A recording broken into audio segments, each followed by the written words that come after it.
Namaste Saraswati Devi Gauravani Pracharini Nirvishesha Shunyavadi Paschatadeshatarini. Jai Shri Krishna Chaitanya Prabhu Nityananda Shri Advaita Gadadhar Srivas Adi Gaura Bhakta Vrinda. Hare Krishna Krishna Krishna Hare Hare. Hare Rama Rama Rama Hare Hare. So we are reading the book, The Four Questions by His Grace Vaisesika Prabhu. We have read question 1, what is my purpose? And there is something to write also. I posted that also. You might have seen for those who are in the classroom. Did all of you get a chance to look at that? Or at least you get an email or notification? You get it. Okay, good. Just making sure. So try to do that when you get a chance. Very, very important. And then, what's the second question? Anyone recalls? Yes, Avni? How may I be of service? How may I be of service? So we covered a few things. That service leads to real happiness, and especially when the service is unmotivated, right? We are not here to enjoy. We are not here to renounce, because who are we to renounce? Everything belongs to God anyways, right? If I say, oh, I'm giving up this world, like as if this world belongs to me. Right? So we are just guests in this world, right? Let's say you go to a hotel and you say, okay, hotel owner, I'm leaving now. This hotel belongs to you. But what a joke, right? Because that hotel, we were just guests for a couple of days. So we are also guests in this world, stay for 10 years, 20 years, 50 years, or at max 100 years. And then we have to say bye, right? So we are not here for renounce. But if we use things which are given to us in the spirit of service, selfless service, we are happy. So by giving, we grow. And we discussed that the road to dissatisfaction means expectation. The more we expect, the more we want to be the center of attention, the more we suffer. The more we reverse dissatisfaction, basically, how can I be of service? How may I be of service? Then the whole story changes. Okay, remember we have covered so far. So let's read from this section, Sanatana Goswami's question to Chaitanya Mahaprabhu. Okay, who would like to read? Sampada, you want to start? Yes, Prabhuji. Sanatan Goswami's question to Chaitanya. As Chaitanya's disciple, Sanatan Goswami asked probing questions. People believe that I am a great learned man, he said, and I can't really see the texts.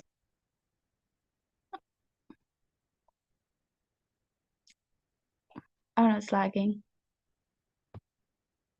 It could be my computer. Can others see?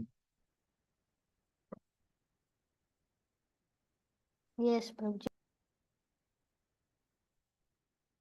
Veda, you can complete. Sampada is rejoining. People believe that I am a great learned man, he said, and I am so foolish that I believe it myself.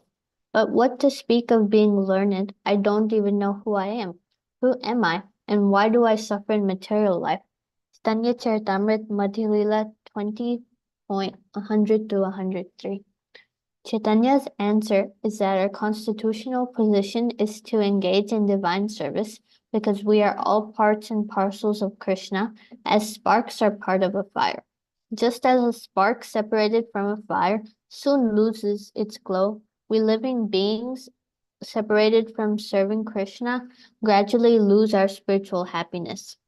And just as a spark returned to the fire is reignited, We, when reconnected with our service to Krishna, revive our inherent happiness. Chaitanya Charitamrita Madhya Lila 20.108 through 109.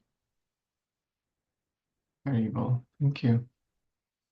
And dear Vinita is compiling all the verses also, all the verses which are referred here.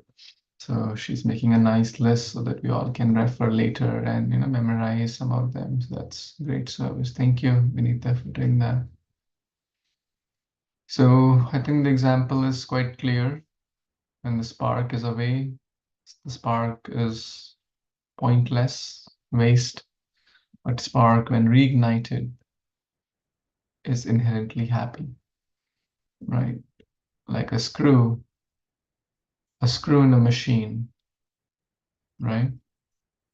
So just imagine there could be a very big machinery, and a tiny washer or a tiny screw how much it costs? Like a few cents, maybe 10 cents, 15 cents. It's not much worth, it's not of much value. But when it's in that machine, the machine could be worth $5,000. But in that tiny 10-cent screw is serving a very important purpose in that big machinery. And therefore it has an important role. So same are all of us, right? And then we are happy. Okay, yes, next, Vinita, you can read. See through the eyes of service. I once saw a short film about a man whose morning didn't go well. Every aspect of his routine annoyed him, starting with a burnt out light bulb and an empty tube of toothpaste. Nothing in the house seemed to work. When the man was backing out of his driveway, a kid on a skateboard cut him off, and the man thought, why does that kid always go behind me when I'm pulling out? Hasn't he got a brain? At his usual coffee shop, there was a long line. I have to wait so long, he complained to himself. This is horrible. Someone cut in front of him, and he thought, why is he so inconsiderate? The barista seemed to take forever, and by the time the man finally got his coffee and sat down, he felt totally frustrated. At that moment, a stranger walked up to him, handed him a pair of glasses, and said, please try these on. The camera then pans to the label on the glasses case, Eyes of Service. When the man put on the glasses, he could see that everyone he had encountered was grappling with some problem. He could see a digital readout on each person's chest that showed the specific problem each of them was facing. The kid who rode the skateboard behind his car was in a hyperactive state due to a lack of attention from his family. The woman had absentmindedly cut him off because she had just found that her husband had cancer. The barista was struggling to overcome a drug addiction but was trying his best to cheerfully serve the customers. Upon seeing the plight of each person he had met, the man felt an urge to do something to help them. His mind and heart transformed, his frustration abated. He could see that the inconveniences he had felt were trivial, and a smile came over his face. Through the glasses, he now saw the people whom he had perceived as offensive to be fellow travelers facing the same kind of struggles as he. As the impulse to help these people increased, so too did his sense of purpose, peace of mind, and happiness. As Krishna says in the Bhagavad Gita 6.32, he is a perfect yogi who, by comparison to his own self, sees the true equality of all beings in both their happiness and their distress, O Arjuna.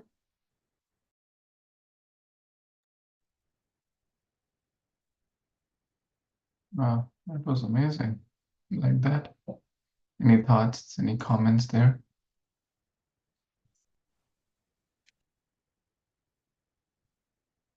How many of you have seen this video being referred here? Has anyone seen? Okay, I'll try to find out. Maybe not now, but I'll try to. So what's the key takeaway there?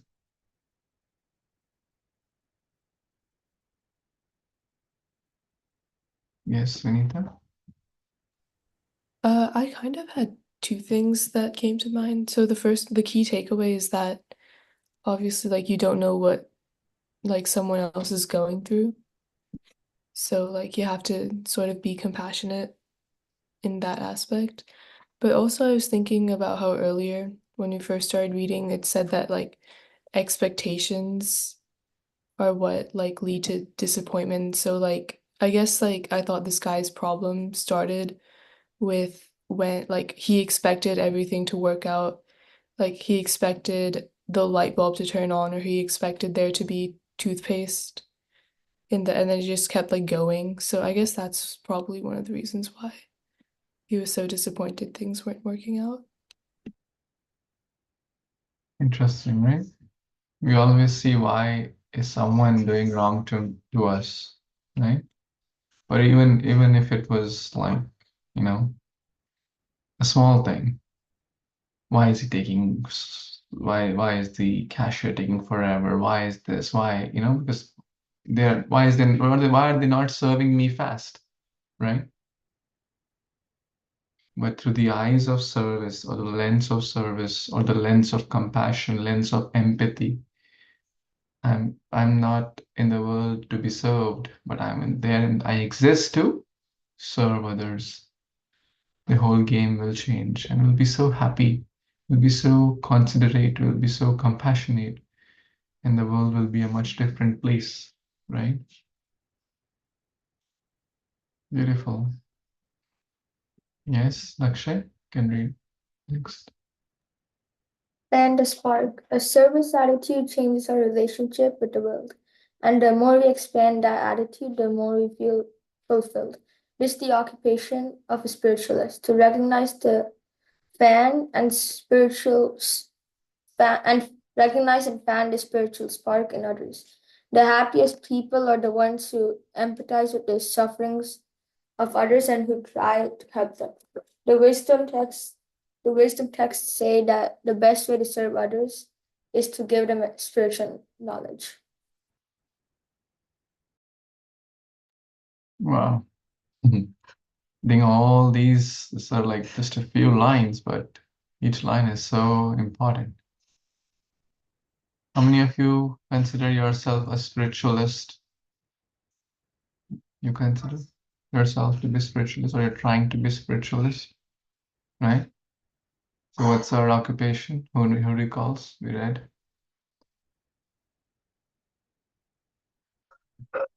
What's our occupation as a spiritualist? To recognize and fan the spiritual spark. Everyone has good in them, right? We just have to help to see that and help others to bring the best out of them, right? And those people are the happiest people, right? It will not just help them, it will help us, by giving spiritual knowledge. That's the best way. We can give them some food, but it will last a day or two. Can give them some water, it will last a few hours. Those are nice things, right? But giving them spiritual knowledge is the best. Okay, wonderful. So remember the occupation of spiritualist. No more misery. Next, Avni, want to read?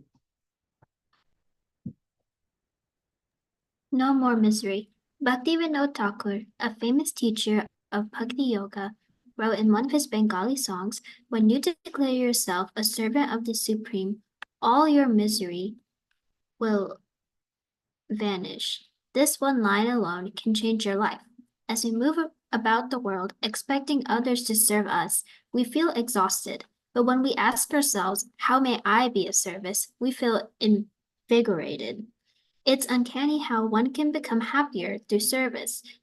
As wannabe controllers, we face inevitable shortfalls, but as servants, we realize ever increasing facility.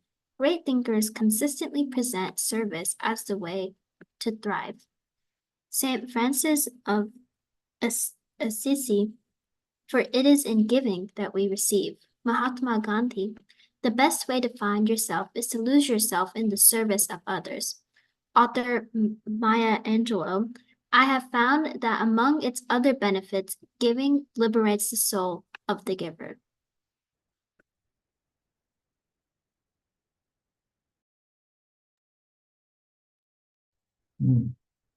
In short, in giving we receive. if we are feeling whatever we are missing, we should try to give that to others. Now you may say, well, how can I do that? If I'm feeling unhappy, how can I give happiness to others? But we should try, and we will feel more happy, right? There's a wonderful story of Sindhutai Satkal. She was going through very, very rough time in her life. Her husband rejected her, her family rejected her.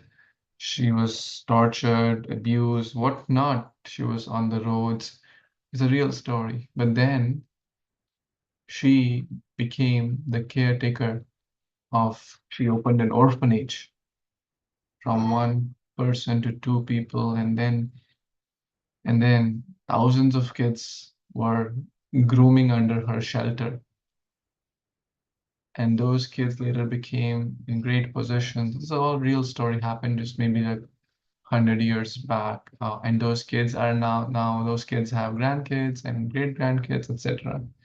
I think she recently passed away. So it's not even 100 years old, maybe it's like 50, 60 years old story, like how she started her journey.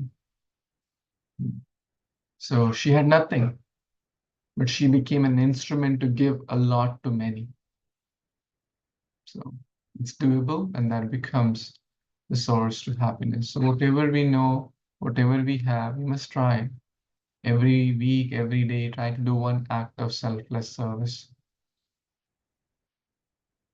Boxing champion, human activist Muhammad Ali, service to others is the rent you pay for your room here on earth. Interesting, right? We have Rina, we owe Mother Earth, right? If we rent from a landlord a tiny home, right? We have to pay rent, correct? But do we pay rent to Mother Earth? Do we pay rent to sun? Do we pay rent to the air we are breathing? To God? We forget about God, Father God, and Mother Earth. So we must, how can we repay? By being of service to others. Yes, next. A third. Hearing these glorifications of service, you may wonder, what is my service in this world? Sometimes it takes a little practice to develop a service mood before one finds the specific ways in which one is empowered. But once you identify a service that comes naturally to you and enlivens you, it can grow into your lifetime service. If you stay open to the idea and keep asking yourself, how can you serve? Then you'll eventually find your service niche. Service often comes through people who already have service. In bhakti tradition, one normally receives service from a venerable sadhu. If you go to a sadhu already engaged in meaningful service and ask, "Is there something I can do to assist you?" They will be grateful and find a way for you to help. It usually starts small. You get a little service to do. Then, when you put your heart into it, the service expands over time and becomes a bigger part of your life. So if you find an experienced sadhu doing a service that inspires you and aligns with your values, take the opportunity to ask if you can help. Hare Krishna.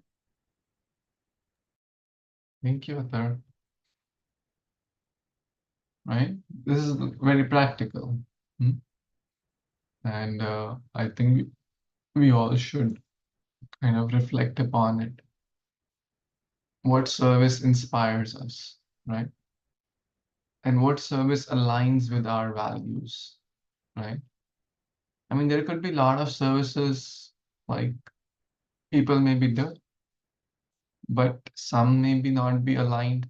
Some people may be doing it for selfish reasons, right? Some people may be doing it like I know some people they distribute, meat. Oh, I want to cure the hunger. There are poor people, they can't afford food. I will give them food. And what that means? distributing meat. The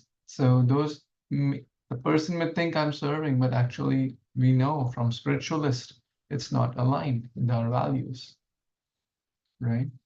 So we need to approach a sadhu, we need to approach someone, a spiritualist who is aligned in our principles, and then see what we also like to do, right? For example, someone could be doing farming, right? Growing crops, but we may not have inclination to do so. It's good, we respect that. Someone may be like milking cow, right? It's good, they're taking care of cow, they're milking the cows, but we may not have time, energy, resources, and inclination to do so. Correct? So we have to have a happy balance. Okay. Any thoughts so far? Is it all making sense? Okay.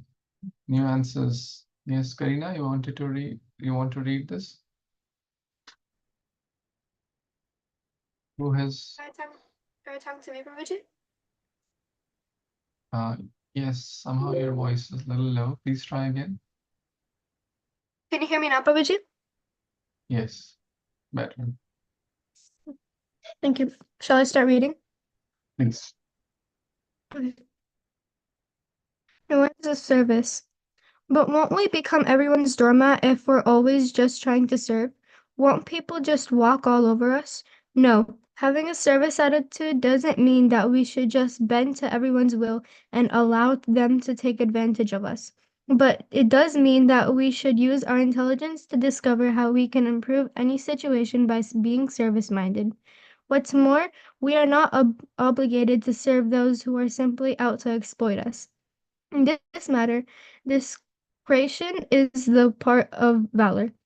Service manifests in other various ways, and because life is full of diversity, there are unlimited ways to serve and countless nuances to consider when applying one's service attitude. Arjuna, for instance, served us by using martial arts on a battlefield to fight against injustice to protect the innocent. His service was to fight, as he was a warrior by nature and profession. Of course, under most circumstances, such violence would be criminal.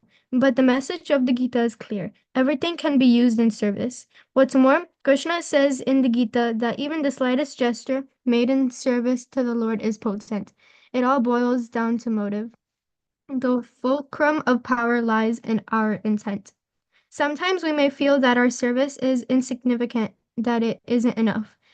If I can't do everything, we may think, I might as well do nothing. This tendency is addressed in the story from the Ramayana, the longest epic poem in history. The hero Rama was building a bridge across the ocean to get to Lanka and rescue his wife Sita, who had been kidnapped. A squirrel had been throwing little pebbles into the water to help the bridge to help build the bridge. To others, the squirrel didn't seem to be doing anything of the value, but Rama reprimanded the squirrel's critics. This squirrel's service is just as important as anyone else. He is doing service according to his capacity. What may seem insignificant may be very significant on a deeper level. As the saying goes, it's the thought that counts. In the same Ramayana, we hear about Jatayu, the king of birds who had grown old and weary. Despite his old age, however, he stepped up to fight the powerful Ravana, just as Ravana kidnapped Sita, Rama's wife.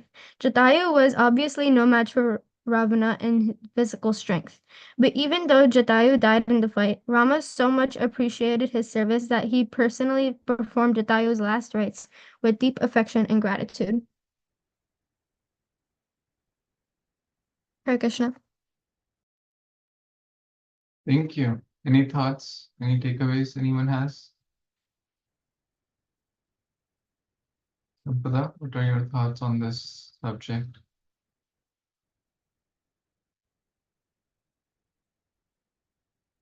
Yes, Karina wants to share something. Hare Krishna, Prabhuji. I was just thinking about how the Lord can accept anything that we do, even if it doesn't matter to some other people. Like, for example, the squirrel was doing everything that he could to his capacity, and Lord Rama accepted it. And most people were thinking that that wouldn't matter at all, but for Lord Rama, it meant a lot to him. So I just wanted to appreciate the fact how the Lord can accept anything from us as long as we do it with love and devotion. Beautiful. It's not the quantity, it's the quality, right? We may be a squirrel, we may be Hanuman. The Lord, in the eyes of Lord, it matters. Okay, we'll take some chapter or question 2 comes to an end here. Selfless service means doing something favorable for someone else without seeking credit for doing it. Important point, right? It should be favorable. It should not be desiring, oh, I did so much for you, and now you owe me, right? The middle path, bhakti, allows us to live a spiritual life in the material world, right? We don't have to renounce, we don't have to give up, or we don't have to become enjoyers of it or proprietors. We have to use those in a spiritual mindset. The secret to happiness is not to renounce, but to engage everything in the service of divine. See through the eyes of the service to empathize with others. Remember the service glasses? Anytime we are feeling bad, de depressed, or low, let's put glasses, right? Next time you go to the store, you get the glasses, special glasses. What are those glasses called?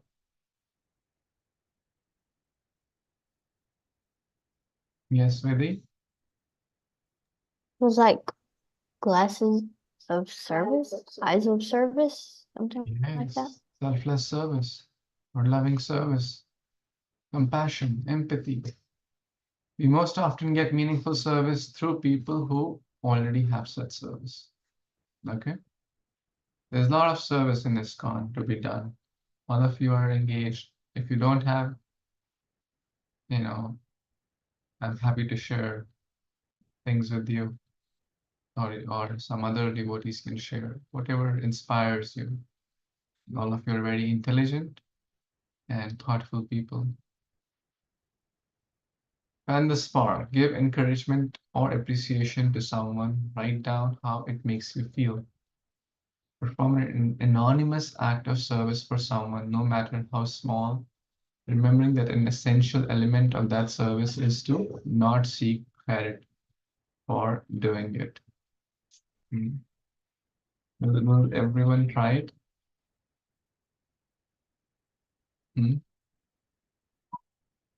So what are the 2 things we have to try from this chapter?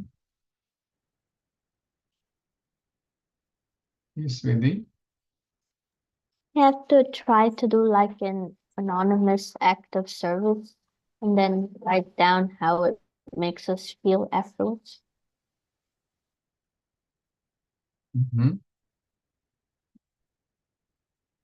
Yeah.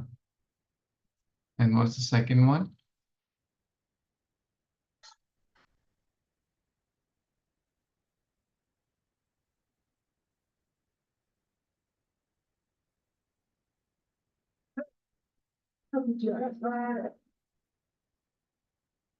Appreciate or encourage someone, right? Genuinely. When you give appreciation to others, you'll feel inspired. There'll be such a joy and happiness on. And the third thing I would say is write down, do you have any service? What kind of service inspires you, right? How would you like to be based on your nature, based on your inclinations? Like even in, let's say, in ISKCON, there are so many services to be done. Someone likes cooking, someone likes dancing, someone likes doing kirtan, right? So there has to be a balance. The service which we like to do, which are productive, which are value add, right? It brings value to someone's life, right? They feel they feel nourished, right? How I can be of value, right? Or how I can be of service. Service means what? To bring value to others. And bringing value to others, we become valuable in the eyes of God, right? Because Krishna says, my devotee is very dear to me. And devotee means, spiritualist means what? What's the occupation of spiritualist?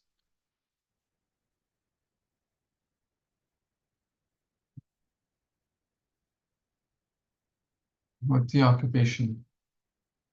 Selfless service, in short, right? To recognize the spark and help others to bring the best, not criticize. Like Prabhupada, when he came, his audience were drug addicts and meat eaters, etc. And they had no inclination of bhakti. Prabhupada could have been like, if we have to go and give class to such people, what will we feel? Okay, I'm going to teach you Bhagavad Gita. Someone is coming with a cigarette, someone is coming with a bottle of alcohol. How would we feel? Someone is making these noises and causing problems. Will we feel encouraged? Right? You will feel, okay, I'm not going to come into this area again.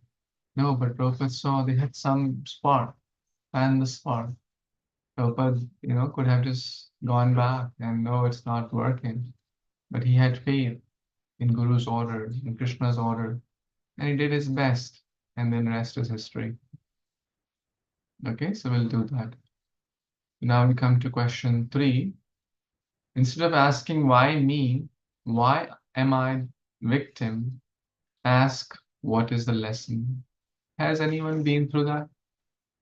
मेरे साथ क्यों ऐसा हुआ? Why God was unfair to me? Why my friends got this and I didn't get that, right? We all go through the victim game.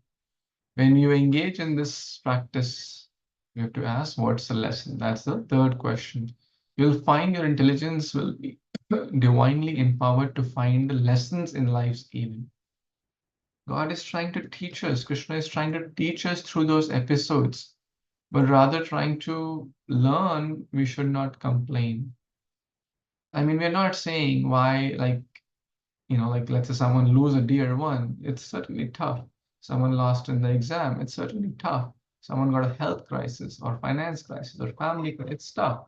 We have to empathize, but still, how to handle it maturely is what the scriptures are teaching us.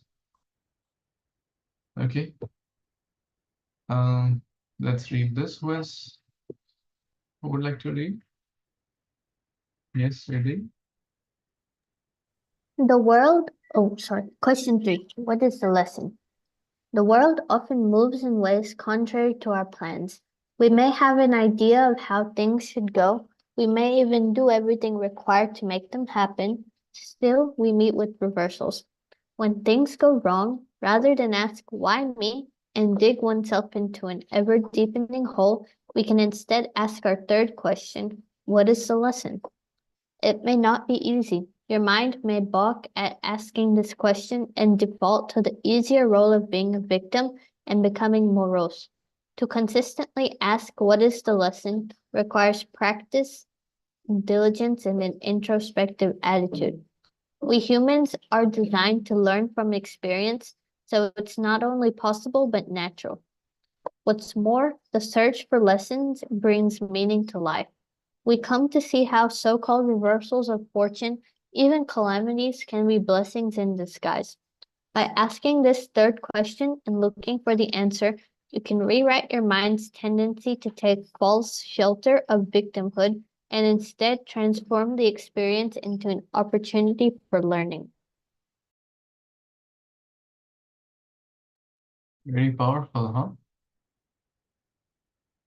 What did you like, Avani, here?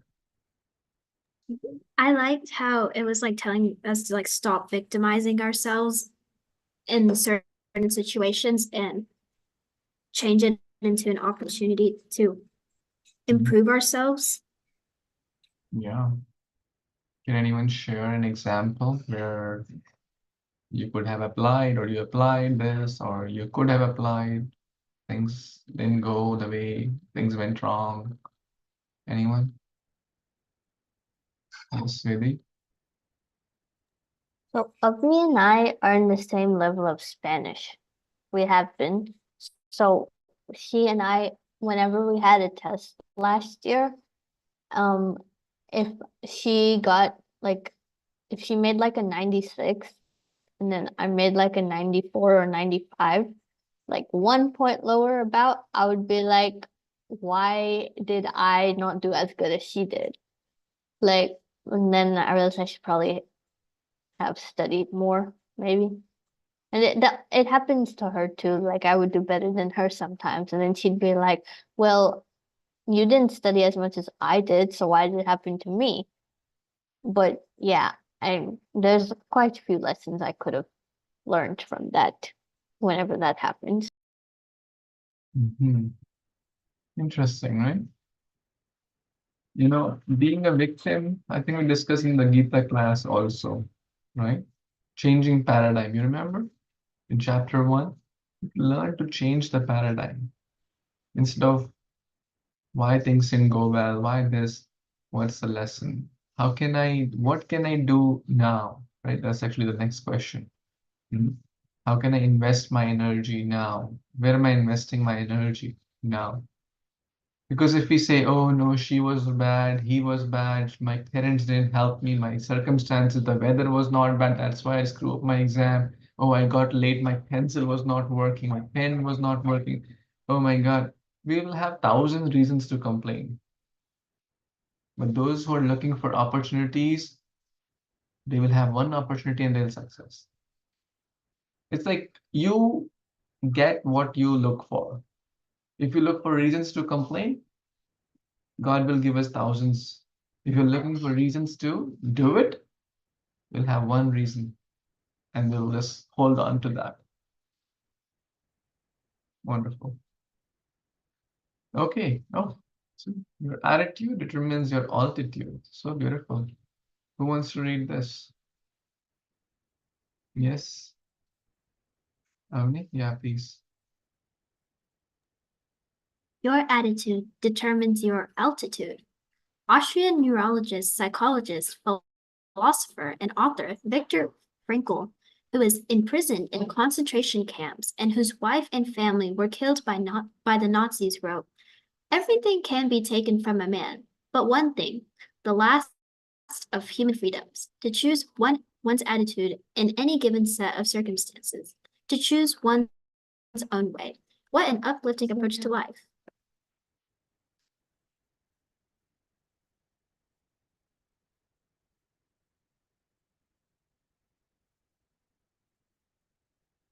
I knew someone who had a similar approach.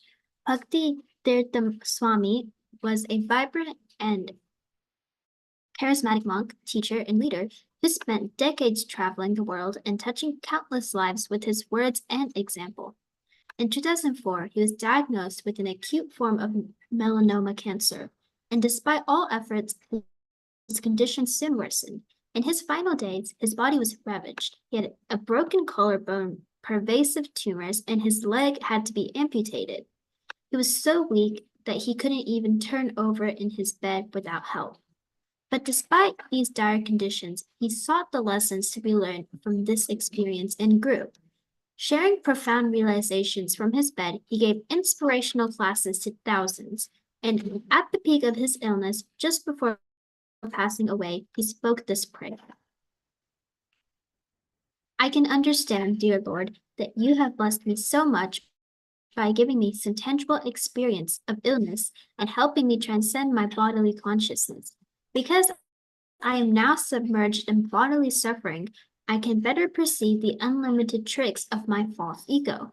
I can even understand the nature of my stagnations much better.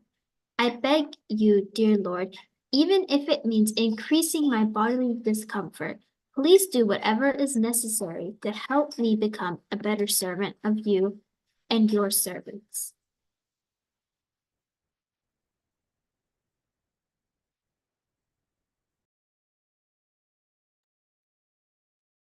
Yeah, you can complete this. Bhakti Third Swami left his body in 2005, but even in his excruciatingly painful physical condition, in his final moments, he remained in a state of bliss. Because of his impeccable attitude, he not only rose above his bodily planes, but was also able to take and give lessons from his experience. Attitude is defined as a settled way of thinking or feeling about someone or something, typically one that is reflected in a person's behavior. In short,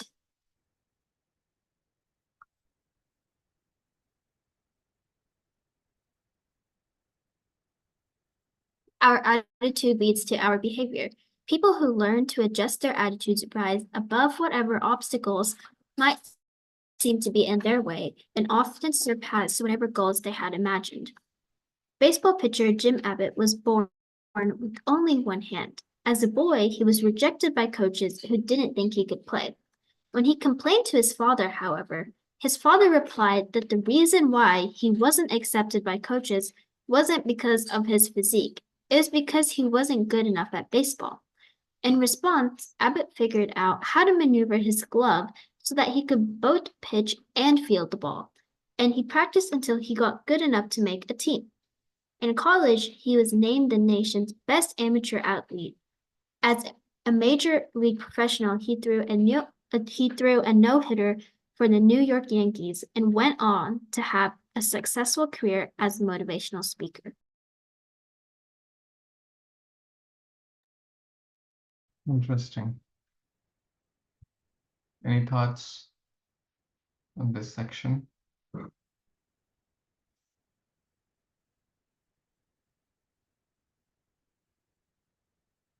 What's the takeaway here? Our attitude is everything, right? Yes, Avani, you want to add? Yeah, that's what I was going to say. Like your attitude towards life, it can really like shape how the future will be for you. It said mind can make heaven out of hell and hell out of heaven, right? So attitude is basically our mindset, right? A settled way of thinking or feeling about someone or something. It's a settled way. Why is it settled way? Can we change our mindset like tomorrow? No. But can we change our mindset? Can we change our attitude gradually? Someone says, no, I get angry fast. Okay, good that you know that. Good for you. But are you doing something about it to change it? Oh, I get frustrated very fast. Good that you know it, but please make sure you do something about it. Oh, I end up speaking bad things very fast. That's just me. No, a humble person won't say that. A proud person is okay. It is what it is. I can't do anything. I'm just like that. Take it or leave it. Okay, good luck. I'll see you next year, right? And say Hari Bol and see you next year. We don't want to be friends with such people, right? But we want to be friends with those. It's not that we don't have mistakes, but we are open to change. We're trying. We're work in progress. We're not perfect. Yes, we have difficulties. Yes, we have attitudes which are not perfect. Yes, we have attitudes which are not good, but we are trying to change and the earlier we try to amend those, the better it will be because it's a settled. Therefore, old habits die hard, old attitudes change hard. It's a settled thinking or feeling about something. Typically, it's reflected in one's behavior, right? How is our mindset reflected? The way we speak, the way we move around in the world. So stay humble, stay hungry. Any thoughts, comments? Okay, so we'll kind of wrap up today at this point about attitude determines our altitude, and we discuss the story of Bhakti Tirtha Swami also. Okay, so we are going good. So we're doing good. Almost 50% completed. So good job. Okay, so in the next 4 or 5 sessions, we'll complete the rest. Okay, please keep writing. This is a very practical book. So write about the first aspect, the service, and now, sorry, first was what was the first question? Yes, Vidhi. What is my purpose? Yes, what's my purpose? And I've uploaded that. So I'll upload the second one also. So please try to put something there. Okay, the second question also. What is my service? What do I like? How can I be a better servant? Okay, thank you. Hare Krishna. All glories to Prabhupada. I'll see you.